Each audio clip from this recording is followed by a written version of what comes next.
ప్రముఖ గాంధేయవాది శ్రీ తల్లా ప్రగళ ప్రకాశరాయుడి గారి ఆత్మకథ నా రాట్న చక్రం 8వ భాగం 13/4/25 2వ భాగం. అందులో రాట్న చక్రంలో 2వ భాగం.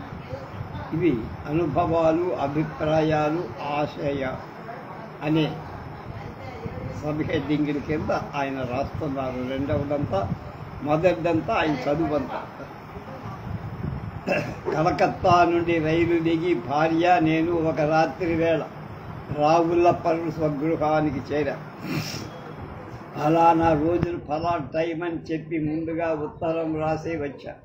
మా అమ్మ ఏడుస్తూ పడుకొని ఉంది. అంతకు ముందు రోజుల్లో నేను యజ్ఞోపవీతం త్యజించినట్టు ఆ ఉత్తరంలో చెప్పి ఉంచా. ఆ సంగతి తెలిసి ఉండటం చేత మా అమ్మ దుఃఖానికి కారణం అది. గ్రంథం తీసివేయడం అంటే సంఘ బహిష్కారం. అందుకు నేను సిద్ధపడి ఉన్నాను. అన్నం వాకిట్లో పెట్టినా తింటానని, కుటుంబానికి దూరం కానని, నన్ను పరాయివాడుగా మాత్రం చూడవద్దని ఆ జాబులో రాసి మా అమ్మ రోధిస్తూనే ఉంది.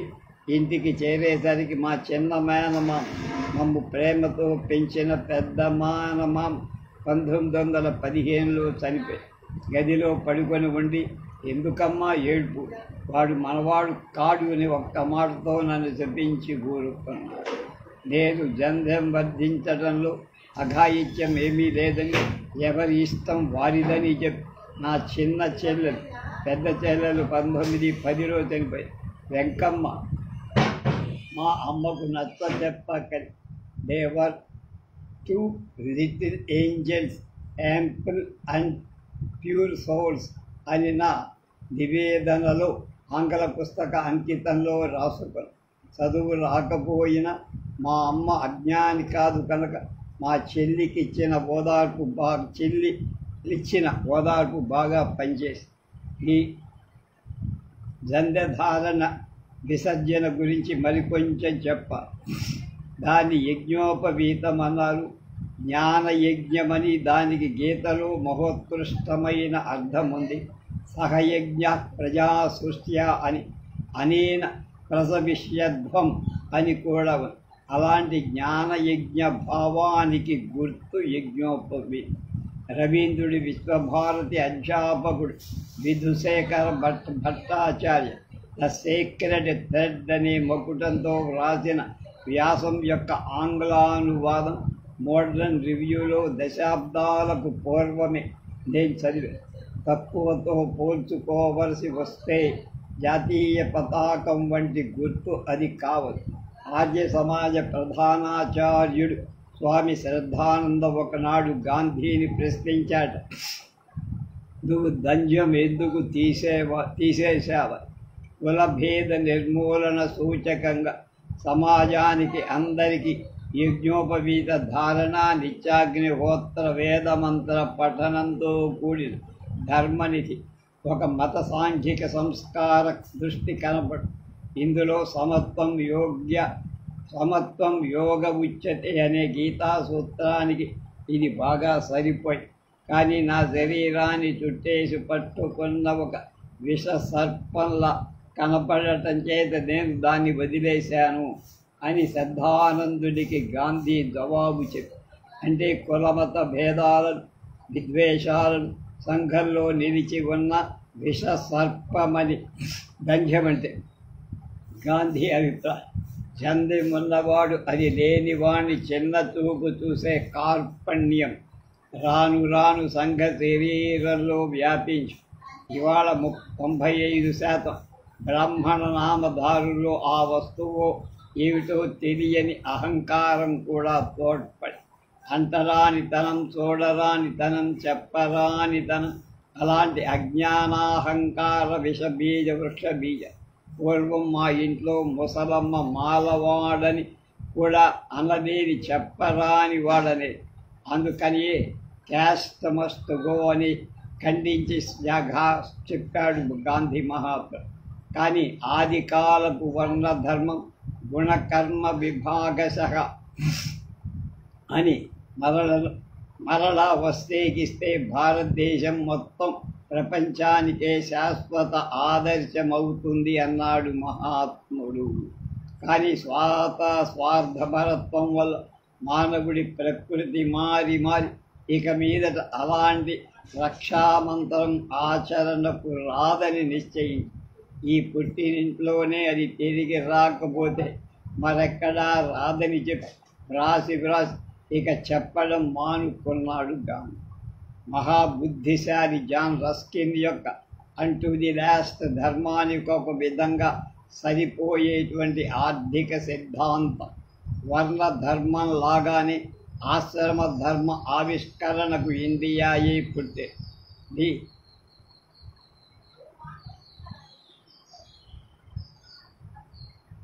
Fourth food day way of India అని చెప్పి మన రవీంద్రుడు ఉపమానాలతో ఉదాహరణతో ఒక మనోహరమైన వివరణ చేస్తాడు. మోడర్న్ రివ్యూలో దశాబ్దాలకు ఆ చిత్రణ నా మనసుకు పట్టి ఇప్పటికీ వర్ణాశ్రమ ధర్మాలని చెప్పి అంతగా గౌరవించబడ్డ ఈ గడ్డ మీద look on that picture and on this to be or not to be అంటూ పట్టరాని దుఃఖం కంఠశ్వాసంతో హ్యామ్లెట్ బాలుడు విలపిస్తున్నాడు. ఆనాటి పుణ్య వ్యవస్థలకు అప్పటి మత సాంఘిక రాజకీయ ఆర్థిక శుష్క నాటకాలకు పూలికే దేవుడు లేడు అని నోట పలికిన వాడు మాత్రమే కాడు నాస్తికు.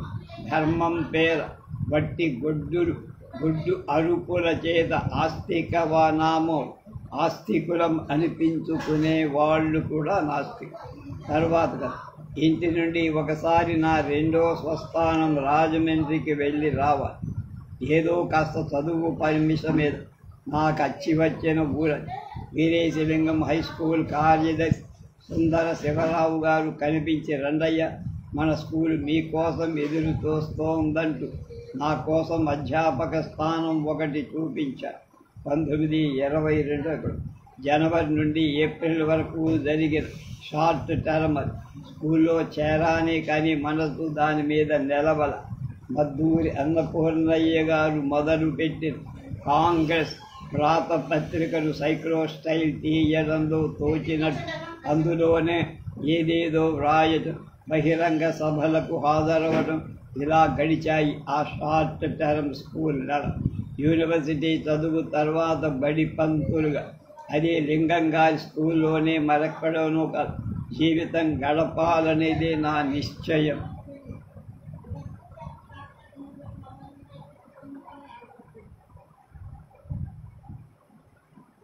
బుద్ధి కలిగి చేస్తే అదే ఉత్తమము. ఈ 2 ఏళ్ల ఎంఏకి తోడు మరొక సంవత్సరం కష్టపడి 2 డిగ్రీలు సంపాదించి లాయర్ అవి కూడా కావచ్చు అని కలకత్తాలో సహాధ్యాయుడు నన్ను హెచ్చరిక చేశాడు. లాయర్ పని నాకు భరించరాదని సమాధానం చెప్పాడు. కలకత్తా రోజుల్లో నేనెందుకో ఒకరింటికి వెళ్ళాల్సి వచ్చి ఆయనది లాయర్. ఆయన ఆఫీసు బల్ల పైన ఒక గాజు పేపర్ వెయిట్ నా కళ్ళబడి దాని లోపల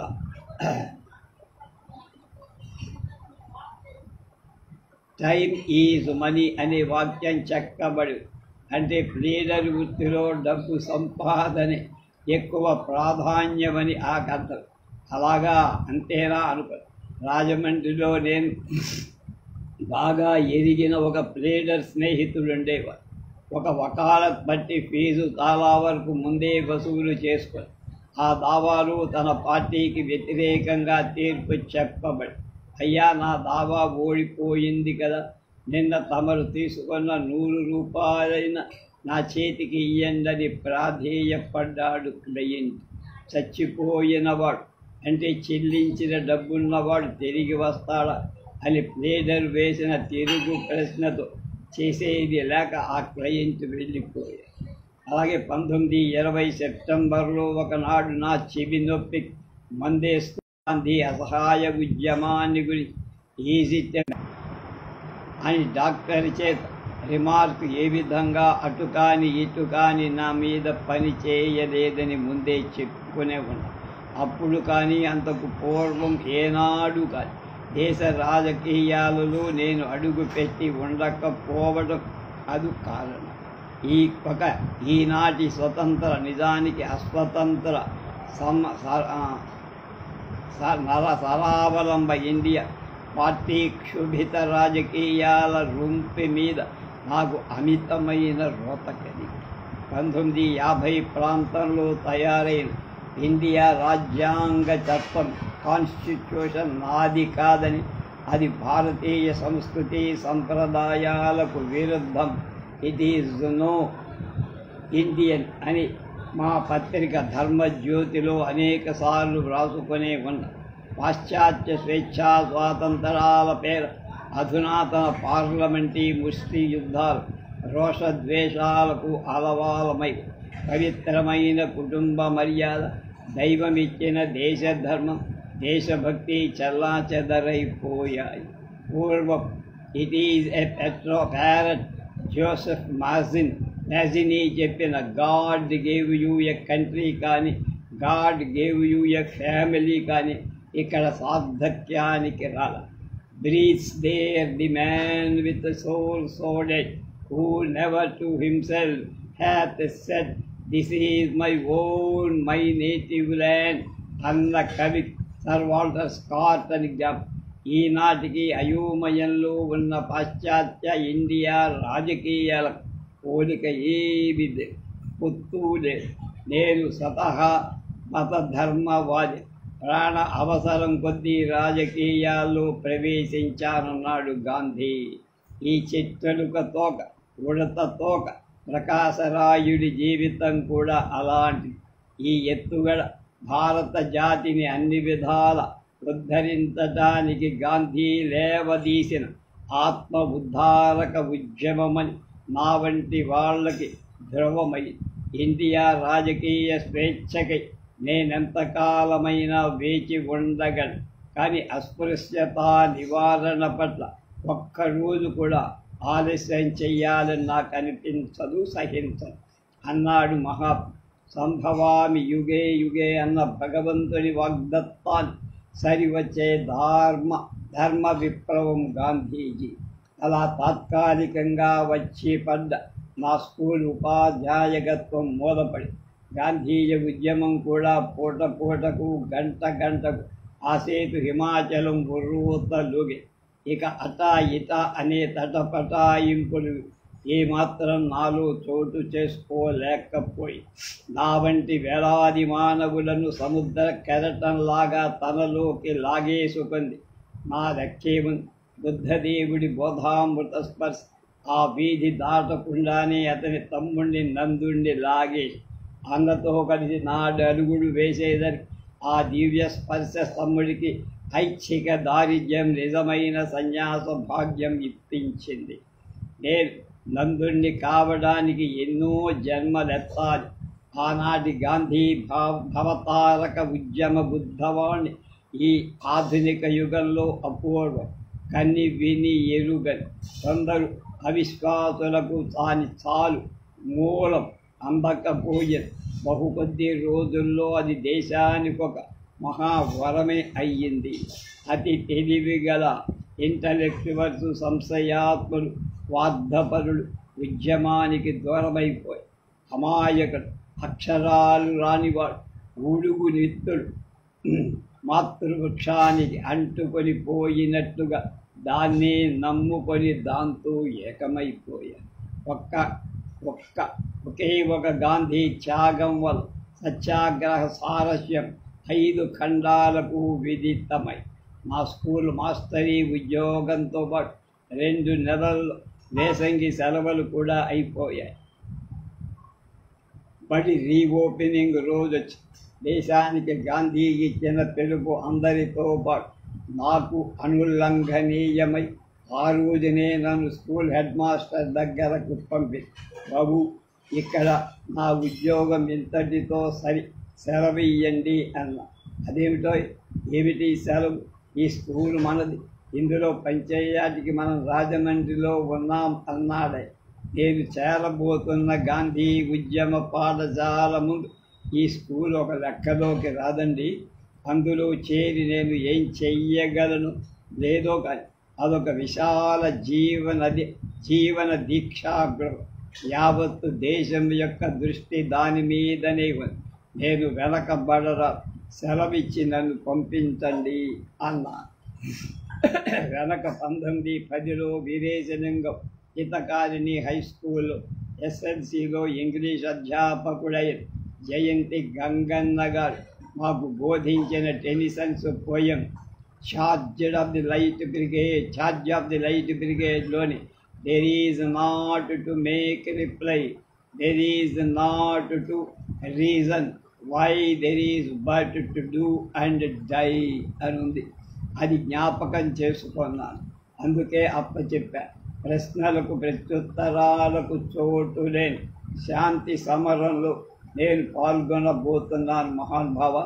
ఇక సమయం లేదు, ఆశీర్వదించి పంపండి. నా అభీష్టం ఆశయం మా గంగన్న మాస్టారి బాగా అర్థమైంది. నిండా మనస్ఫూర్తిగా ఆశీర్వదించి పంపించేశా.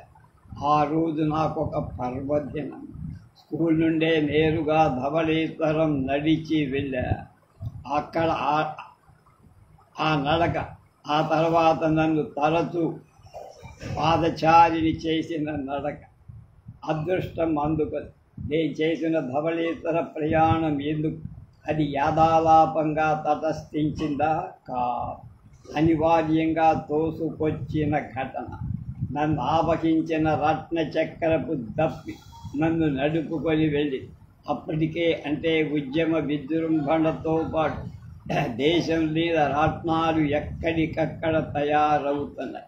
ధవళేశ్వర కార్ఖానాకు వెళ్ళి 8 ఆకులున్న రత్నం తీసుకు నేను ఇచ్చిన ఖరీదు 5 రూపాయలు.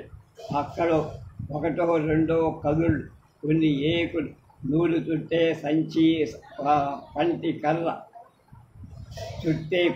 కర్ర ఒంటెద్దు బండి మీద వేసుకొని ఇంటికి చేతనై కాకుండా చక్రాన్ని తిప్పటమే తిప్పడం. సత్యాగ్రహ ఉద్యమపు 2 భాగాలు సహాయ నిరాకరణ శాసన ఉల్లంఘన రత్నంతో ప్రారంభమై రత్నంతోనే సాఫల్యం పొంది గాంధీ తరచిన భారతాభ్యుదయాన్ని రత్నమే పునాది, రత్నమే ఉద్యాపన. గాంధీ ఇచ్చిన నూతన శాంతి సందేశం ఆ 2కి ముఖ్య ఆ పనులు 2 నేను చేసి చూడదగిన దేశ పనులకు అదొక తిరుమంతర భిక్ష. సూత్ర యజ్ఞం చూస్తే సులభ సూక్ష్మమైన వడ్ల గింజలో బియ్యపు గింజ ఫలితం మట్టుకు శతసహస్ర ముఖాల సమగ్రమైన భారత జాతి అభ్యుదయ. ఇది ప్రతి భారతీయుడి విద్యుక్తం. ఈ యజ్ఞ దీక్షతో మతభేదాలన్నీ మడిసిపోవాలి. సుజలాం సఫలాం సస్యశ్యామలం వందే మాతరంగా భారతదేశమంతా ఒక తల్లి కన్న సంతానంగా అందరూ కలిసి ఏకకంఠంతో జనగణమన అధినాయకునికి జయం పరం. అలా అవుతుందని ఆ చక్ర దీక్షే రుజువుపరుస్తు. శిష్ట రక్షణ చేసే దుష్ట శిక్షణ కూడా విష్ణు చక్రం యొక్క ప్రతీకే. కొయ్యగా కనపడే ఈ చక్రం అది ఆత్మ అయితే నేను దాని శరీరం. ఇక్కడి వృత్తుల్లో ఇదొక వృత్తి కాదు. అసలు డబ్బులు తెచ్చే లేక పోగు పెట్టుకునే పరిశ్రమలు భారత సంస్కృతిలో లేనే లేవు. పరిశ్రమలన్నీ ధర్మాలే. ఇక్కడ రాట్నం, సేద్యం విడివడని భారత జాతి ప్రధాన ధర్మం. స్వావలంబనయే ఇక్కడి శాస్త్రం 2. దాని 2 నేత్రాలు, 2 హస్తాలు, 2 పాదాలు, అన్నం పానం, ఉచ్ఛ్వాస నిశ్వాసం భారతావని యొక్క బలం, భాగ్యం. రత్న చక్రం యొక్క బాహ్య రూపాన్ని కంట చూడక పూర్వమే ఏదో కార్యార్థం గాంధీ దక్షిణాఫ్రికా నుండి ఒక డెప్యుటేషన్ మీద ఇంగ్లాండ్కి వెళ్ళి తిరిగి వస్తుండగా ఇండియా విముక్తికి రాట్నమే ఏకైక సాధనమనే పరమ సత్యం గాంధీ మనోవీధిలో ద్యోతకమయ్యిందట. అంతకు మునుపు నేతమగ్గమే రాట్నమనుకునేవాడట. స్వదేశానికి చేరిన వెంటనే గుజరాత్ మూలలా దానికోసం గాలించగా గంగాబెన్ అనే ఒక వృద్ధవని తన ఇంట అటుకపై బడి ఉన్న ఏనాటిదో ఒక కొయ్య చట్టాన్ని తీసుకువచ్చి గాంధీ ముందు ఉంచింది. ఇండియాకు పునర్జీర్మనీయనున్న వస్తువు ఇదే అని డిస్కవరీ అతనికి నేత్రపర్వంగా దర్శనమిచ్చింది. దాంతో రాట్నం యొక్క పునఃప్రతిష్ఠ ఆధునిక చరిత్ర ప్రారంభమయ్యింది. నిండు శోభతో ఆనాడు వికసించిన ఈ పుష్పరాజు ఈ రోజున ఏమైంది? ఎలా ఉంది? రేఖలు రాలిపోయి తొడిమెదన్నీ చెడిపోయాయా, లేక సమూలంగా మాడిపోయిందా? ఇందుకు కారకులెవరు? ఈ స్వరాజ్యం ఇండియా ప్రభు. ఇక అడగకండి, అడిగితే చాలా చెప్పుకోవాల్సి. అజ్ఞానం క్షమించు. తర్వాత నా ముఖ్య జీవిత నీవైతే స్కూల్ పనికి రాజీనామా పెట్టావు సరే, కానీ తర్వాత కార్యక్రమం ఏమిటని సోదరుడు డాక్టర్ గురుమూర్తి గారు అడిగారు. నాకు పని ఉండదా? మీరేం చేస్తారో అది నేను చేస్తాను అని తడుముకోకుండా వెంటనే ఆయనకి జవాబు చెప్పు. 1907-8 వందే మాతర ఉద్యమంలో వెలసి మూలబడి జాతీయ పాఠశాలను రివైవ్ చేస్తున్నామని, దానికి నన్ను ముఖ్య అధ్యాపకుడిగా పనిచేయమని అన్నారు. సహాయ నిరాకరణ ఉద్యమమిత్ర. ఓహో, నా కోసమే ఈ తీర్థం ఎదురైందనుకుని ఆంగ్ల ప్రభుత్వ విద్యా పద్ధతి ఎదురెత్తుగా సహాయ నిరాకరణ పంచవిధ బహిష్కరణలో ఇదం. జాతీయ విద్యాలయాల స్థాపన విద్యార్థుల చేతనే కాక అధ్యాపకుల చేత కూడా. ప్రభుత్వ పాఠశాలల బహిష్కరణ, విదేశ వస్తు బహిష్కరణ, బ్రిటిష్ కోర్టుల బహిష్కరణ, దాంతోపాటు ఉద్యమంలో చేరిన న్యాయవాదుల ద్వారా స్వదేశీ ప్రైవేట్ న్యాయస్థానాల స్థాపన, ఇవన్నీ ఒక్కసారి అందుకొని ఈ రాజమండ్రి జాతీయ పాఠశాల 1907-8లలో బందర్లో నెలకొల్పబడ్డ ఆంధ్ర జాతీయ కళాశాల, నేషనల్ కాలేజీ వంటి ఇది కూడా ఆదిలో లాల్ బాల్ పాల్ ఉద్యమంలో ఏర్పడ్డది. అది వరుసగా వర్ధిల్లింది. ఇది అప్పుడు మూతబడి మళ్ళా గాంధీ జాతీయ పాఠశాలగా పునరుద్ధరింపబడి, ఆదిలోనే దీనికోసం జాంపేటలో రాజమండ్రి వర్తకుడు 14 ఎకరాల బత్తాయి తోట, అందులో 2 పక్కా పెంకుటిళ్ళు కొన్నారు. తోట ఇండ్లు 1921లో కూడా బాగానే ఉంది. దానికి మరలా ఒక నూతనత్వం సిద్ధించింది. నాతోను మరి 3-4 ఉద్యమాభిమానులతో, అభిమానులే కాదు దీక్ష వహించిన కార్యకర్తలు ఒక ఉన్నత పాఠశాల ప్రారంభమై అధ్యాపకులలో మద్దూరి అన్నపూర్ణయ్య, గరికపాటి సూర్యప్రకాశరావు గారు ఉద్యమ దృష్ట్యా నాకు బాగా తోడ్పడ్డారు. సూర్యప్రకాశరావు గారు మొదటి రకం స్వచ్ఛంద సేవకు. ఆయన జీవితం శీలం నాకొక ఆదర్శం. మహాత్ముడి పిలుపు దేశవ్యాప్తమైన శంఖార అర్జునుడి దేవదత్తమే అయ్యింది. తల్లిదండ్రుల మాట వినకుండా హయ్యర్ ఫార్మ్స్లోని విద్యార్థులు కూడా పాఠశాలలు వదిలి బయటికి వచ్చాయి. అందరం కలిసి రమారమి 100 మంది వారి విద్యావసరాలు తీర్చటానికి ఈ విద్యాలయం చేసిన నాడు పూర్తిగా బాగానే పనిచేసింది. విద్య కంటే పుస్తక పాఠాలు మాత్రమే, విద్య అంటే పుస్తక పాఠాలు మాత్రమే కాదు, అది కూడా అందులో ఒక.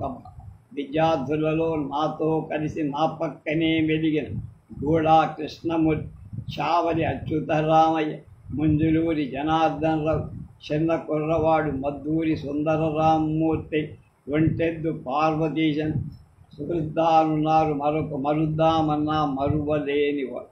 వీరందరూ దివంగతులయ్య.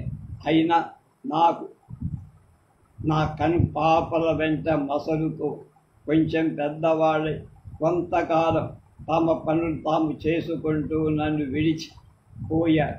విధి విలాసం ఈ కథలు చెప్పుకోవటానికైనా నేను మిగిలి ఉన్నా. గాంధీ అసహాయ ఉద్యమం జాతి జీవితంలోకి వచ్చిన ఒక ఉవ్వెత్తు సంభవామి యుగే యుగే కాలచక్రం ఎప్పుడు ఎక్కడ. బుద్ధ, క్రీస్, మహమ్మద్, మహావీర్ ఇప్పుడు ఉన్నారా? వారి ధర్మ సంస్థాన భవన ధ్రువ నక్షత్రంతో చెలిమి చేస్తారు. అది దాని స్థిర నివ. అయితేనే అన్నీ నశించిన తిరుగులేంది దాని వెలు. పెద్దవాళ్ళ శిక్షలోని అమ్మ మాట అన్నీ అంతరించిన కాలం ఉన్నంతవరకు అమ్మ పలుకు శాశ్వత. Truth, God is eternal. Gandhi యొక్క సత్య శోధన అంతమొందని విలువలున్నది. అతడు ప్రత్యక్ష బుద్ధావత. ఐహిక తారీఖుల తేడాయే కానీ వస్తుతః సోక్రటీస్, గాంధీ కలిసే పుట్టారు. 2 birds from the same egg. Shri ఆదిశంకరుల బ్రహ్మ సత్యం జగన్మిథ్య ప్రవచనానికి ఇదే నికరమైన అర్థం. బిఫోర్ అబ్రహాం వాజ్ అయాం అన్న క్రీస్తు నిత్య సత్యానికి తిరుగులే.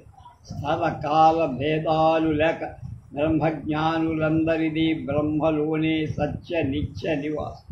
గాంధీ జాతీయ పాఠశాలను గురించి మరికొన్ని తోట నిండా బత్తాయి, మోటార్తో నీరు తోటానికి పెద్ద పనివ.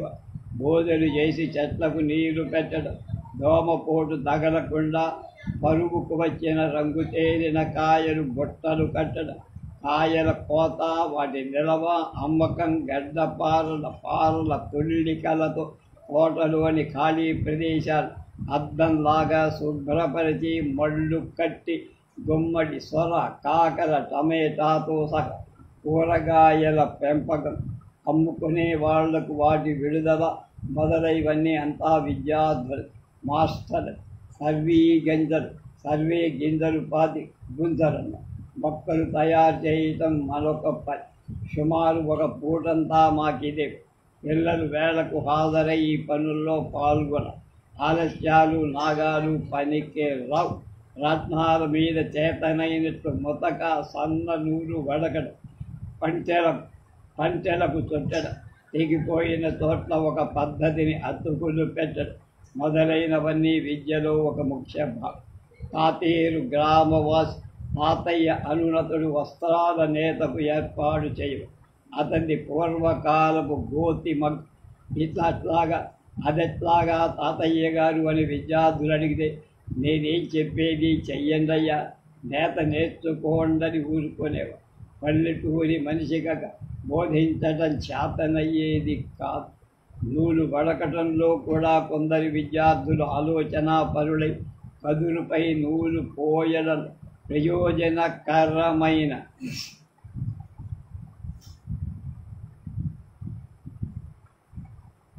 చొరవ చూపించారు. బాలబాలికల ఉపాధ్యాయ గణంతో సహా తీయబడిన జాతీయ పాఠశాల ఫోటో ఒకటి అప్పటికి ఇప్పటికీ నా దగ్గర జాగ్రత్తగా ఉంది. దాన్ని చూసుకొని ఆనందించటం నాకు ఒక పని. దాని ఎదుట నుంచున్నప్పుడు ఇందులో నేను వ్రాయని పాత జ్ఞాపకాలు ఎన్నో వచ్చి మీద పడతాయి. అందరి స్వర్గీయ గరికిపాటి సూర్యప్రకాశరావు గారి బొమ్మ అంటే ఆయన నిస్వార్థ జీవితం నాకు ఆనందం గొలుపుతుంది. స్కూల్ వర్కింగ్ చూడటానికి ఒకనాడు మద్రాసులో పెద్ద శ్రీ రాజగోపాలాచారి గారిని తీసుకొచ్చారు. స్కూలు స్థాపనకు, దాని నిర్వహణకు ముఖ్యుడు డాక్టర్ బ్రహ్మాజోత్సర సుబ్రహ్మణ్యంగా. ఆయన హెర్క్యూలియన్ ఎఫర్ట్తో సీతానగరం గాంధీ సత్యాగ్రహం దేశ విఖ్యాతి కాంచి అక్కడ జరిగిన మరొక ఏ కాంగ్రెస్ నాయకుడు చేసి ఉండని బ్రహ్మాండమైన పని. గాంధీ ఉద్యమ వేటి వీరులలో ఆయన. గాంధీ నిర్మాణ కార్యక్రమానికంతకు ఆశ్రమాన్ని బృహత్ కేంద్రంగా ఆయన చేయగలిగారు. ముఖ్యంగా రకరకాల ఖాదీ ఉత్పత్తి ఆయా కుటుంబాల సభ్యులందరినీ సూత్రయజ్ఞ దీక్షకు పేరు తెచ్చింది సీతానగర విశాల సత్యాగ్రహ ఆశ్రమం. ఆ పని దశాబ్దాలుగా జరిగింది. ఆనాటి సత్యాగ్రహ దిట్టలలో సుబ్రహ్మణ్యం గారి పేరే మొదటి పేరు. బహిరంగ సభలలో ఆయన ఉపన్యసిస్తూ కుడి పాదం కొంచెం పైకెత్తి తొడగొట్టి గాంధీ ఉద్యమాన్ని గురించి పలికిన పలుకు ఛాలెంజ్ పలుకు నాకు బాగా జ్ఞాపకం. పార్టీ స్వాతిశయంతో బెదిరింపుతో కాక నిర్మాణ కార్య సాధనతో అతడు చురుకుగా సమర్థతతో పనిచేసిన సత్యాగ్రహ నాయకుడై చుట్టుపక్కల గ్రామాలకు ఆయన చెప్పిందే వేద అంత పలుకుబడి ఆయన సంపాదించారు. 1921, 22 దశాబ్దాలలో పల్లె ప్రజల ఉత్సాహం ఎంతగా ఉండేదో చూపటానికి ఈ మాటలు రాయాల్సి వస్తోంది. గాంధీకి తటస్థించిన మరణం లాంటిదే డాక్టర్ సుబ్రహ్మణ్యం గారికి వచ్చి ముస్తఫా అలీ ఖాన్ అనే పెద్ద పోలీసు ఉద్యోగి కొట్టిన లాఠీ దెబ్బల వల్ల ఎముకలు విరిగి కొన్నాళ్ళు రుగ్మతతో కులించి ఆయన చనిపోయారు. ఒక రాజమండ్రి కాదు, ప్రతి తాలూకాలో పట్టణంలో ఆ కాలంలో ఒక్కొక్క జాతీయ కళాశాల ఏర్పడింది. తణుకులో ఆ తాలూకాలోని ప్రతి గ్రామ భూస్వామి నుండి విరాళాలు పోగు చేసి టౌన్ హాల్ పేరుతో ఒక మంచి భవనం కట్టబడి దాన్ని జాతీయ పాఠశాలకు ఉపయోగించవచ్చా లేదా అని తనిఖ పట్టణం వద్దలందరిలో భేదాభిప్రాయం. అందుకు ఒక కమిటీ ఏర్పడి విరాళిచ్చిన ప్రతి ఒక్క రైతు దగ్గరకు వెళ్ళి జాతీయ పాఠశాలకి భవనాన్ని వినియోగించాలని తీర్మానం చేసి టౌన్ హాల్ క్లబ్ అని ఒక గది మాత్రం కేటాయించినట్టున్న అసహాయోద్యమం పట్ల అప్పుడు గ్రామ ప్రజలకుండిన ఉత్సాహం అలాంటిది. సర్కారు పాఠశాలల విద్యార్థులు మాత్రమే కాక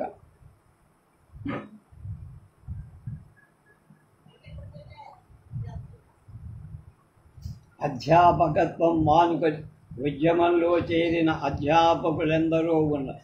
అలాగే డాక్టర్లు, లీడర్లు కూడా ఉద్యమ కార్యకర్తలయ్యారు. ఇక్కడి చదువు పూర్తయిన తర్వాత కొందరు విద్యార్థులు బందర్ నేషనల్ కాలేజీలు, రవీంద్రుడి విశ్వభారతిలో మా విద్యాలయాన్ని నుండి ఒకరిద్దరు అప్పటికింకా విద్యార్థి దశలో ఉన్న శ్రీ బెదవాడ గోపాలరెడ్డి విశ్వభారతిలో చేరిన వారే. విశ్వనాథ సత్యనారాయణ గారు మొదట బందర్ జాతీయ కళాశాల అధ్యాపకులు. ఇక్కడ ఒక మాట చెప్పుకోనివ్వండి, ఇది ఆత్మశ్లాఘ కోసం కాక అమాయక గర్వంతో చెప్పుకునేవారు. ఆ రోజు 15/4/83 నేను పుట్టిన తిథి. గాంధీ ఏమైనా ఆయనకు చివరకు నిరాశతో కూడిన మరణం తప్ప గాంధీ ఉద్యమం ఏమైనా ఆయన బతికి ఉండగానే దానికి ఈ స్వరాజ్య సర్కారు ఎంత చూపు చూడాలో అంతా చూసి ఈ పక్షమ్మ అంటే ప్రకాశరాయు చేయి రాట్నం మీద నుండి ఇప్పటికీ వదలలేదు, సడలలేదు. అందుకు గుర్తుగా మండలి కృష్ణారావు రావలి గాంధీ క్షేత్రంలో ఇటీవల ఒక చిత్రకారుడు తీసిన చిత్రపటం ఈ 2వ సంపుటం మొదట్లో చేర్చుకున్న చిత్రపటాల వల్ల ఏ పని కాదు, కానీ కృష్ణారావు గారి కుమారుడు బుద్ధప్రసాద్ నాకు ఇచ్చిన బహుమానం ఇది అనుకోనకుండా దాన్ని ఇప్పుడు ఈ పుస్తకం కోసం వినియోగించుకుంటున్నా. శ్రీ రాజగోపాలాచారి మా పాఠశాలకు వచ్చినట్టు చెప్పారు. విద్యార్థులను ఉద్దేశించి మాట్లాడుతూ ఆయన పిల్లలని ఒక ప్రశ్న అడిగారు. Can you tell me who your headmaster is? Prakasarayudu అని కొందరు తేలిగ్గా ప్రత్యుత్తరం ఇచ్చారు. మీ హెడ్ మాస్టర్ ఎవరని?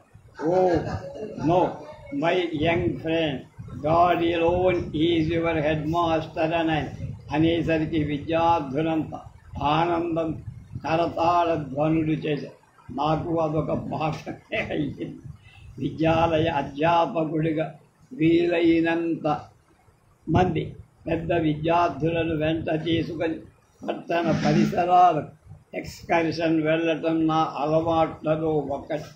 గోదావరి మధ్యలో ఉన్న ఇసుక లంకలలో, ఎన్నెలలో, సారంగధరమెట్ల, రిజర్వ్ ఫారెస్ట్, ధవళేశ్వరం, వార్షిక తీర్థాల వంటివి.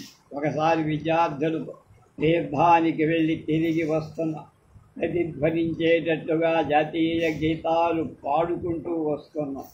రాజమండ్రి పోలీసు డిప్యూటీ సూపరింటెండెంట్ సిబ్బందితో ధవళేశ్వరం వరం వెళుతూ మాకు ఎదురొస్తున్నాడు. మహమ్మదీయుడత. ప్రజల్లో అతడి మారు పేరు అగ్గిదొర. కఠిన స్వభావాన్ని బట్టి అతని ఆ పేరు సార్థకమైందనుకో. మమ్మల్ని మా జాతీయ గీతాలు అటకాయించడానికి పోలీసు వాడు కదా మరి, చెయ్యి పైకెత్తి ఆగండి ఆగండి అంటున్నాడు. కానీ ఆ రోజుల్లో పోలీసు వాళ్ళ అటకాయింపు ఎవరికి లెక్క? అతను చేయి ఊపుతూనే ఉన్నాడు. అతన్ని తప్పించుకొని మా దారి మేము పాటలు పాడుతూ వస్తూనే ఉన్నాం. శ్రీ గరిమెళ్ళ సత్యనారాయణ గారి మాకుద్దీ తెల్లదొరం పాట తెలుగు దేశం మారుమూలల ఆ బాగిపోతూనే జాతీయ గీతాల మహాకవి. గాంధీ ఉద్యమంతోనే, అందుకోసమే ఆయన ఒక కవిత్వం టీచర్స్ ట్రైనింగ్ కాలేజీలో చదువుతూ ఇక అందులో ఉండలేక చదువుమాని బయటికి వచ్చేసిన వీర ధీర శిఖామణి. ఆ రోజుల్లో ఆయన జాతీయ గీత తెలుగుదేశాన్ని ఊపేశాయంటే నమ్మండి. ఆ రోజుల్లో మాతో ఆయన కూడా ఉన్న మాకెదురు వస్తున్న అగ్గిదొరను చూసి అప్పటికప్పుడు ఆసువుగా ఆ పాటకు ఆయన మరో చరణం చేర్చారు. అవసరాన్ని బట్టి ఇట్లా కొత్త చరణాలు చేర్చడం ఆయనకు మరిపాటు అవలీల. ఒక్కొక్క కొత్త చరణం ఆ పాట కొత్త ప్రాణం పోసుకునేది.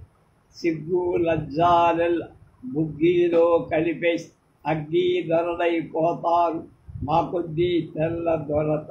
మళ్ళీ సిగ్గు లజ్జాలెల్ల బుగ్గిలో కలిపేసి అగ్గి దొరలైపోతారు మా కొద్దీ తెల్ల దొరత అన్నది ఆనాటి సమయం. దానితో మా విద్యార్థులలో ఆనందం వెల్లివే. కరతాళ ధ్వనులు విందు ముట్టాయి.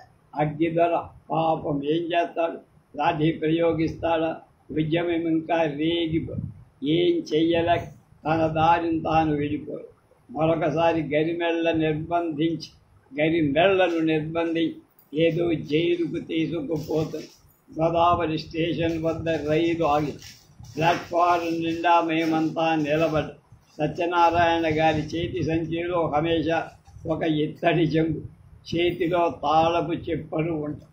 తాళాలు వాయిస్తూ రైలు పెట్టే గుమ్మం దగ్గర నిలబడి అప్పటికప్పుడు కల్పించాడు ఏమో, కూలిపోతున్నది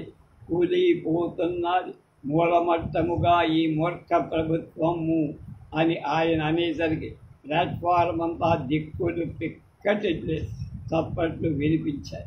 అప్పుడప్పుడు హాస్యానికి ఆయన అనేవాడు, వాడమ్మ కడుపు బంగారం కాను, చెప్ప చేతికిచ్చాడండి గాంధీ అంటే అడుక్కుని తినమన్నాడని ఒక అర్థం.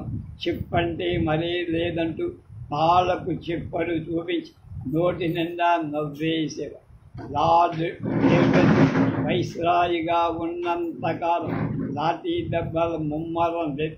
అతని తరువాత అంటే ఆర్టీ కాన్ఫరెన్స్ తర్వాత రౌండ్ టేబుల్ లార్డ్ వెల్లింగ్టన్ రాకతో లాఠీ దౌర్జన్యం కాల్పులు కూడా ఎక్కువై స్త్రీ సత్యాగ్రహులపై చెప్పరాని పోలీసు అత్యాచారాలు కూడా బొంబాయి వైపు ఎక్కువగా ఉండేవి. అంతకు పూర్వం ఎప్పుడో జిల్లా కోర్టు ఎస్ఎస్ఆర్ల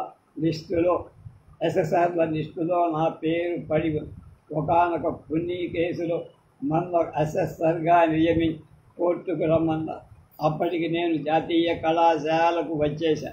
జిల్లా జడ్జి పేర ఒక ఉత్తరం రాసి స్కూలు కుర్రవాడి చేత కోర్టుకు తప్పకుండా జడ్జి బల్ల మీద పెట్టి వస్తానన్నాడు.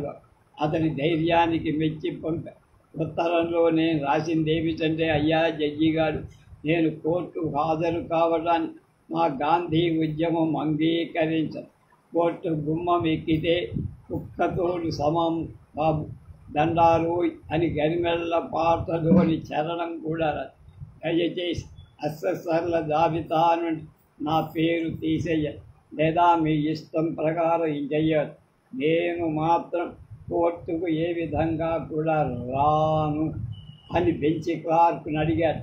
అయ్యో, అలాగైతే ఎలాగా అని కలెక్టర్ను సంప్రదించాలన్నారు జడ్జి. తర్వాత ఏమైందో కానీ ఉత్తరం చింపేశారని విన్నారు. ఎస్ఎస్ఆర్ పనికి రానంటే జరిమానా మరేదో జైలు శిక్ష ఉన్నదట. గాంధీ ఉద్యమం ఆనాడు అలా పనిచేది. జడ్జీలు కూడా అలా మన్నించారు ఆ ఉద్యమం. లేకపోతే ఆ శిక్ష నాకు పడేది. నేను స్కూల్ అధ్యాపకుడిగా విధి లేక మరొక పని కూడా చేయాలి. హై స్కూల్ క్లాసులు కాక చిన్న క్లాసులు. వీరభద్రరావు, సత్యనారాయణ అనే ఇద్దరు అధ్యాపకులు. పిల్లల పరీక్షలో వీళ్ళిద్దరు విడివిడిగా 2 అక్రమాలకు లోపడ్డారు.